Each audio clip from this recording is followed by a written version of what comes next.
தேரடி, நான் உங்ககிட்ட இருந்து தொடங்குறேன். முதலமைச்சர் நேற்றைய செயற்குழு கூட்டத்தில் ஒவ்வொரு காலகட்டத்திலையும் எதிரிகள் வருகிறார்கள், ஆனால் எதிரிகள் வீழ்ந்து விடுகிறார்கள், திமுக ஒவ்வொரு காலகட்டத்திலும் எதிரிகளை சந்தித்து நிலைத்து நிற்கிறது அப்படிங்கிற கடந்த கால வரலாறோட ஒப்பிட்டுட்டு 2026 200ங்கிற லட்சியத்தை நோக்கி நகரணும் அப்படிங்கிற அவர் தொடர்ந்து சொல்லிக்கொண்டே இருந்தார். நேற்றைக்கு தொண்டர்கள்ட்ட சொல்றார்.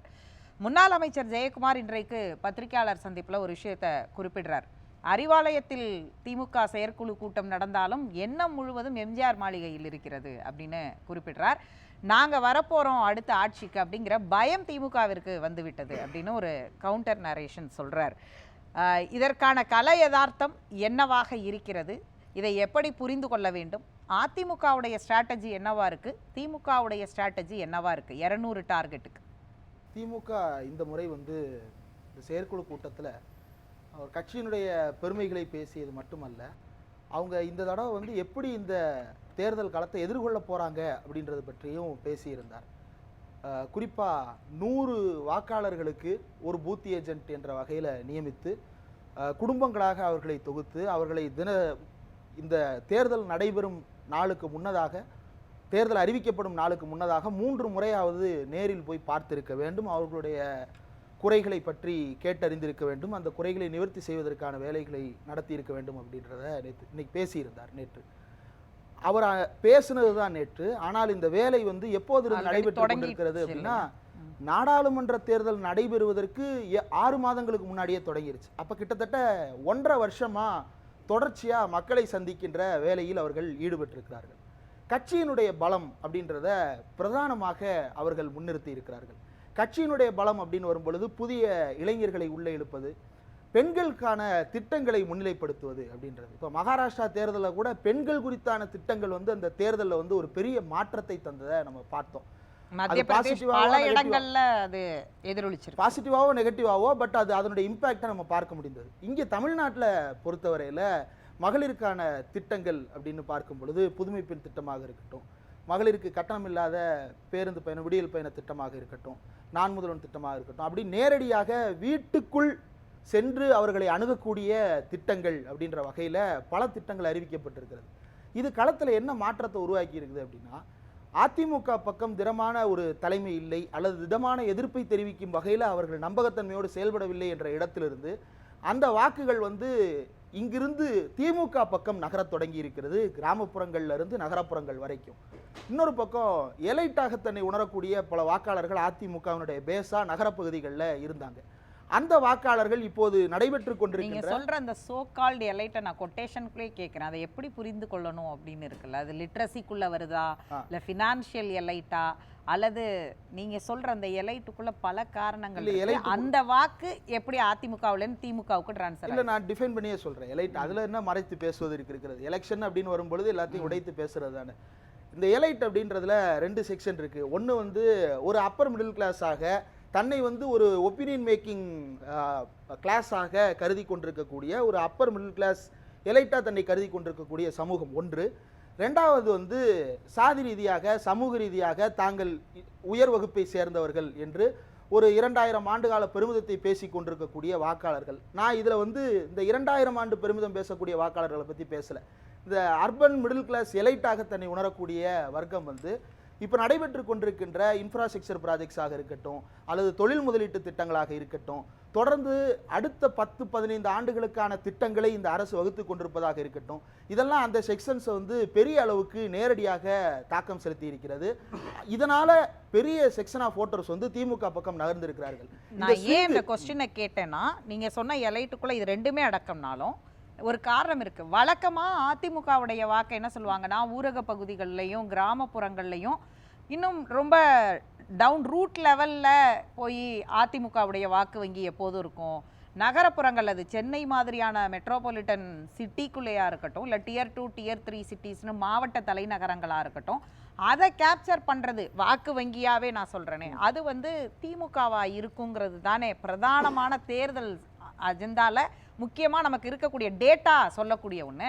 நீங்க சொல்றது அப்படியே கான்ஃப்ளிக்ட்டா இருக்கே, அதனால தான் நான் திரும்ப கேட்கிறேன். கான்ஃப்ளிக்ட்டா நான் சொல்லல. இது என்ன அப்படின்னா, ஒரு ஸ்விங் செக்ஷன் இருக்கு. இதுல பெரும்பான்மை திமுக பக்கம் ஆதரவு தெரிவித்திருக்கிறது அப்படின்னாலும் கூட, அப்படி அந்த ஆதரவு தொடர்ச்சியானதாக இருந்திருந்தது அப்படின்னா தமிழ்நாட்டில் இருக்கக்கூடிய அத்தனை நகரங்கள்லையும் திமுக வந்து கடந்த 50 ஆண்டுகளாக தொடர் வெற்றிகளை பெற்றிருக்க வேண்டும். அப்படி அல்ல, அந்த இடங்கள்லையும் மாற்றங்கள் நிகழ்ந்திருக்கு. ஏன் மாற்றங்கள் நிகழ்ந்தது அப்படின்ற இடத்துல இருந்தா நான் ஒப்பீனியன் மேக்கிங் அப்படின்றத சொல்றேன். அந்த தரப்பிடம் வந்து திமுக இந்த முறை வந்து பலமாக போய் சேர்ந்திருக்கிறது. அங்க இருக்கக்கூடிய இளம் வாக்காளர்கள், புதிய தலைமுறை வாக்காளர்கள்ட்டையும் திமுக கணிசமான அளவுக்கு பெரிய செல்வாக்கை பெற்றிருக்கு. அதிமுகவில் ஏன் அதை பெற முடியல அப்படின்னா, இப்போ வரைக்கும் எடப்பாடி பழனிசாமி அவர்களால் இப்போ ஒன்றும் இல்லை, இப்போ புதுசாக திரு விஜய் அவர்கள் கூட கட்சி தொடங்கி இருக்கிறார். அந்த பக்கம் பாஜகவில் அண்ணாமலை முன்னிறுத்தப்படுகிறார். இந்த பக்கம் திமுகவிலிருந்து உதயநிதி ஸ்டாலின் வந்து இப்போது முன்னிறுத்தப்படுகிறார். இப்போ இந்த முகங்களுக்கு இணையான ஒரு முகத்தை அதிமுகவில் இந்த முகங்களோடு சண்டை போடக்கூடிய சமவயதுள்ள அல்லது வந்து இளங்கையான தலைவர்களை அதிமுகவுக்குள்ள அடையாளப்படுத்தவே முடியல. இப்போது அதிமுகவினுடைய தலைவர்கள் அப்படின்னு பார்த்தோம் அப்படின்னா பெரும்பான்மையானவர்களுடைய வயது அப்படின்றது வந்து 60 வயதுக்கு மேலானதாக இருக்கிறது. யங் செக்ஷனை கவலைப்படவே இல்லை. தலைவர்கள் 60 வயதுக்கு மேல இருக்கலாம், ஆனா வாக்காளர்களும் கேடர் ஸ்ட்ரென்த்தும் இளம் வாக்காளர்கள்ட்ட போய் சேர்ந்திருக்கா? அதிமுக உள்ளார வந்து இளைஞர்கள் இளம் தலைமுறையை உருவாக்கக்கூடிய லீடர்கள் இல்ல அப்படிங்கிறீங்களா? ஆமா, இளம் தலைமுறையினரை உள்ள இழுக்கக்கூடிய லீடர்ஷிப் இருக்கும் பொழுதுதான் அந்த கட்சி சர்வைவ் ஆக முடியும். கடந்த 3 தேர்தல்களாக அதிமுக சந்தித்து வரக்கூடிய பெரிய நெருக்கடி என்னவாக இருக்கிறது அப்படின்னா இதுதான். இந்த செக்ஷன் கையில இல்லாத பொழுது உங்களால சமூக வலைதளங்கள்லையா இருக்கட்டும் அல்லது சமூகத்திலையா இருக்கட்டும் கருத்தில் தாக்கம் செலுத்த முடியுமா அப்படின்ற இடம் வந்து முக்கியமான ஒரு விஷயம். ரெண்டாவது, இதெல்லாம் கட்சி பலமாக. ரெண்டாவது, கொள்கை ரீதியாக அப்படின்னு பார்க்கும்போது எடப்பாடி பழனிசாமி அவர்கள் கூட பொதுக்குழு கூட்டத்தில் ஸ்ரீவாரி மண்டபத்தில் பேசும்போது என்ன சொல்லியிருந்தார் அப்படின்னா, கூட்டணி வரும் போகும், அது கலைஞருடைய வசனம், அது வந்து ஆட்சி வரும் போகும் நிலை அல்ல, ஐயா அண்ணா வகுத்த கொள்கை மாறாது என்றும் வாழும் நிலையாக அப்படின்னு அவர் சொன்ன வசனம். அதை தனக்கு ஏற்றார் போல அவர் கொஞ்சம் மாற்றிக்கொண்டு கடன் வாங்கி என்ன செய்கிறார் அப்படின்னா, கூட்டணி வரும் போகும் நிலை அல்ல, ஆனால் நம்முடைய கொள்கைகள் நிலையானது. என்ன அந்த கொள்கைகள்? அந்த கொள்கைகளுக்கு என்ன அடிப்படை இருக்கிறது? இப்போ திமுக தமிழ்நாட்டினுடைய நலன், மாநில உரிமைகள் அப்படின்றத அவங்களுடைய பிரதானம் அப்படின்னு எடுத்துக்கிட்டோம் அப்படின்னா சிஏ என்ஆர்சியாக இருக்கட்டும், தேசிய கல்விக் கொள்கையை அமல்படுத்துவதாக இருக்கட்டும், மும்மொழி கொள்கை போன்ற விஷயமா இருக்கட்டும், அல்லது திட்டங்களின் மூலமாக திமுக சொல்ற மாதிரி அதிமுகவும் அதே கொள்கை நிலைப்பாட்டோட இருக்கக்கூடியவங்க.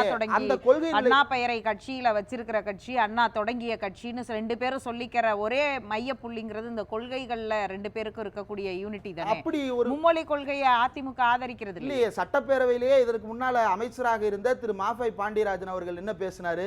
அண்ணா மும்மொழி கொள்கையை ஆதரித்தார் அப்படின்னு மாஃபை பாண்டியராஜன் சட்டப்பேரவையில் பேசினாரு. நீட் தேர்வு எப்படி அனுமதி கொடுக்கப்பட்டது? தமிழ்நாடு விலக்கு பெற்று வைத்திருக்கிறது, சிறப்பு சட்டம் இயற்றி விலக்கு பெற்று வைத்திருக்கிறது. அந்த சிறப்பு சட்டத்தின் அடிப்படையில் இதை நாங்கள் விட முடியாது என்று தடுத்து நிறுத்தி இருக்க வேண்டும். ஆனால் ஓராண்டு விலக்கிற்கு பிறகு மீண்டும் வந்து நீட் வந்து இங்கே நடைமுறைக்கு வந்து சேர்கிறது. அப்போ ஒரு பெரிய மாற்றம் நடைபெற்றது நாடாளுமன்றத்தில். என்ன அப்படின்னா, அதற்கு முன்னாடி இருந்த மருத்துவ கவுன்சில் வந்து மருத்துவ ஆணையமாக மாறும் பொழுது சட்டங்கள் புதிதாக மாறுகிறது. அப்படி மாறும் பொழுது பழைய அமெண்ட்மெண்ட்ஸ் புதிய சட்டமாக மாறுது, திருத்தங்கள் புதிய சட்டமாக மாறுகிறது.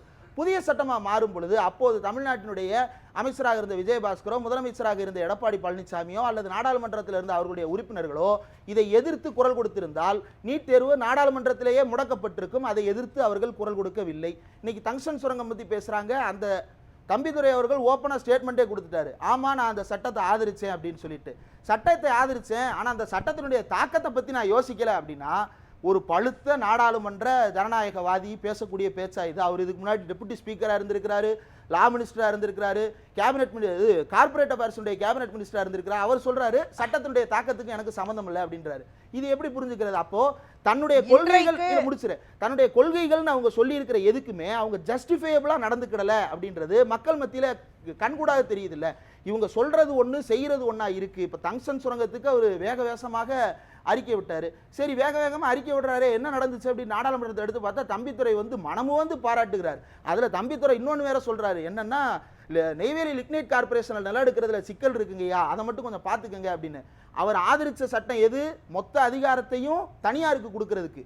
ஒன்றிய அரசிட்ட இருக்கும் போதே என்எல்சியில பிரச்சனை இருக்குங்கும் பொழுது தனியார்கிட்ட போனா அது எவ்வளவு பெரிய பிரச்சனையா மாறும்ன்றத ஒரு யோசிச்சிருந்தா மதுரையை தாரை வார்த்திருக்க மாட்டார்கள். இல்ல சரி, நீங்க சொல்றீங்க இல்லையா அவங்க மாநில உரிமைக்கு நிக்கல, கடந்த காலங்கள்ல மசோதாக்களை ஆதரிச்சிருக்கிறாங்க, அப்ப கூட்டணியில இருந்தாங்கங்கிற கடந்த காலங்கள் அதை நிகழ்காலத்திலையும் ஒரே நாடு ஒரே தேர்தல் உட்பட ஆதரிக்கிறாங்க அப்படிங்கறத சொல்றீங்களா? ஆனால் ஜெயக்குமார் சொல்றாரு இல்லையா, மீண்டும் வந்து அதிமுக ஆட்சி, எடப்பாடி சொல்றாரு மீண்டும் அதிமுக ஆட்சி அப்படின்னு. அதிமுகவுடைய முதல் கட்ட 2ஆம் கட்ட தலைவர்கள் சொல்லக்கூடியது, இன்னும் சொல்லப்போனால் பிரிவுகளாக இருந்தாலும் சசிகலா உட்பட அடுத்து வந்து அம்மாவின் ஆட்சின்னு அவரும் இன்னைக்கு பேசுறாரு இல்லையா. அது எந்த புள்ளியிலிருந்து தொடங்குது? அதற்கான சாத்தியக்கூறுகள் என்னவாக இருக்கிறது? இல்லை, சசிகலா அவர்கள் பேசுவது ஒரு ஹாலுசினேஷன் போல இருக்கிறது. அம்மாவின் ஆட்சி வரப்போகுது அப்போ வந்து கேளுங்க அப்படின்னு அவர் ஜோசியம் பேசுவது போல பேசுகிறார். அதை நான் கருத்தில் எடுத்துக்கல. அதிமுக என்று இன்றைக்கு உறுதியாக இருப்பது எடப்பாடி பழனிசாமி தலைமையிலான அணிதான். சசிகலாவினுடைய இன்மை அப்படின்றது ஒரு பெரிய தாக்கத்தை தென்மண்டலங்களில் ஏற்படுத்தி இருப்பது என்னவோ உண்மையாக இருந்தாலும், கட்சி அமைப்பு என்பது எடப்பாடி பழனிசாமி பக்கம் இருக்கு அப்படின்னா அதை தான் நம்ம கட்சியாக வச்சு பேச முடியும். அந்த கட்சி இன்றைக்கு என்னவா இருக்கு? களத்தில் தொண்டர்களோடு இருக்கக்கூடிய ஒன்றும் இல்லை. இப்போ சென்னையில் வந்து பெருமழை பெருவெள்ளம் வந்த பொழுது இந்த ஆட்சி வந்ததற்கு பிறகு கிட்டத்தட்ட 4 முறை நம்ம பெருவெள்ளத்தை சந்தித்திருக்கிறோம் சென்னையில். அதில் 2 ரொம்ப பெரிய பேரிடரை சந்தித்திருக்கிறோம். வரலாறு காணாத மழைப்பொழிவை சந்தித்திருக்கிறோம். அதில் மழை பெய்து முடித்து மறுநாள் காலையில் ரேபிட் ரெஸ்பான்ஸ் டீம்ன்றத மழையெல்லாம் முடிஞ்சு வெள்ளத்தை வடிக்கிறதுக்கான வேலையில் அரசு தொடங்கினதுக்கு பிறகு ரேபிட் ரெஸ்பான்ஸ் டீம் போடுறாரு. ரேபிட் ரெஸ்பான்ஸ் டீம் எப்போ போட்டிருக்கணும்? வெள்ளம் அபாய எச்சரிக்கை கொடுக்கும்போதே ரேபிட் ரெஸ்பான்ஸ் டீம் போட்டிருக்கணும். தமிழ்நாடு அரசு அப்படித்தானே ரேபிட் ரெஸ்பான்ஸ் டீம் ஃபார்ம் பண்ணியிருக்கு. அதற்கு முன்னக்கூட்டி ஃபார்ம் பண்ணியிருந்தார் அப்படின்னா மக்களுக்கு பரவாயில்ல, எதிர்க்கட்சி தலைவர் ஒரு நம்பிக்கை தரும் வகையில் செயல்படுறாருன்ற நம்பிக்கை வந்திருக்கும். களத்தில் யார் டிஸ்ட்ரிபியூட் பண்ணுறது அப்படின்னு பார்க்கும் பொழுது திமுகவா அதிமுகவானா, அதிமுக வந்து ஒரு தெருவில் வந்து ஃபோட்டோ ஷூட் நடத்திட்டு போயிடுறாங்க.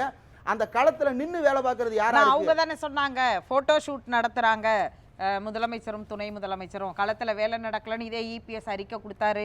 ஜெயக்குமார் பேட்டி கொடுத்தாரு. விழுப்புரத்தில் இபிஎஸும் சிவி சண்முகமும் பேட்டியில் சொன்னாங்க. இல்லை, அதே ஃபோட்டோ ஷூட்டை எடப்பாடி பழனிசாமி, ஜெயக்குமார் உள்ளிட்டவர்கள் எல்லாம் களத்தில் நடத்திட்டு தான் இருக்கிறாங்க. வேலை என்ன நடந்திருக்கு அப்படின்றது ஒன்றும் இல்லை. நாராயணபுரம் ஏரி வேலைச்சேரியில் நம்ம எல்லாருக்கும் தெரியும். அந்த ஏரி போன முறை பெரிய வெள்ளம் நானே போய் பார்த்தேன். 3 நாட்கள் அந்த பகுதியில் தண்ணி நின்றது. இந்த முறை நேரடியாக துணை முதலமைச்சரே அங்கே போய் பார்க்குறாரு. அது இன்னும் சரி செய்யாமல் இருக்குன்றதை வச்சு அந்த இடத்த தூர்வார சொல்கிறாரு. உடனடியாக தூர்வாரப்பட்டு சரி செய்யப்படுதில்ல. இப்போ அந்த மக்கள்கிட்ட போய் கேளுங்க, அந்த பகுதியில் யார் வேலை பார்த்தான்னு. உதயநிதி ஸ்டாலின் கண் முன்னாடி நின்று வேலை பார்த்ததை அவங்க சாட்சி சொல்கிறாங்க. எடப்பாடி பழனிசாமி அந்த ஏரியை பற்றி அந்த ஏரியாவில் போய் பேசியிருக்கிறாரா? அவங்க ஃபீல்டினுடைய கனெக்டிவிட்டியை இழந்து விட்டு தனியாக ஒரு உட்டோப்பியா, ஒரு தனி சொர்க்கத்தை அவர்களே உருவாக்கி கொண்டு நாம் ஆட்சி அமைக்க போகிறோம் என்ற நம்பிக்கை. என்னுடைய வருத்தம் ஒன்று தான். தமிழ்நாட்டின் பிரதான எதிர்க்கட்சியாக இருக்கக்கூடிய அதிமுக இந்த 3 ஆண்டுகளில் எத்தனை போராட்டங்களை நடத்தி இருக்கிறது?